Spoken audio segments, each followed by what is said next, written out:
திருப்பூர் பிரதான சாலைகளில் கார் ஸ்டண்டில் ஈடுபடும் நபர்கள் மீது நடவடிக்கை எடுக்க வேண்டும் என சமூக ஆர்வலர்கள் மற்றும் பொதுமக்கள் கோரிக்கை விடுத்துள்ளனர்.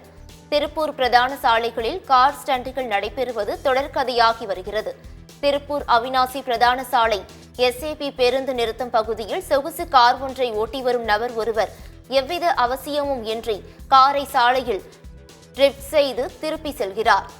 இந்த செயல் பொதுமக்கள் மற்றும் கால்நடைகளை அச்சமடைய செய்யும் நிலையில் கார்களை முறையாக இயக்காமல் இதுபோன்ற அநாகரிக செயல்களில் ஈடுபடுவோர் மீது நடவடிக்கை எடுக்க வேண்டும் என சமூக ஆர்வலர்கள் கோரிக்கை விடுத்துள்ளனர். மேலும் இதுகுறித்த CCTV காட்சிகள் வெளியாகி பெரும் பரபரப்பை ஏற்படுத்தி வருகிறது.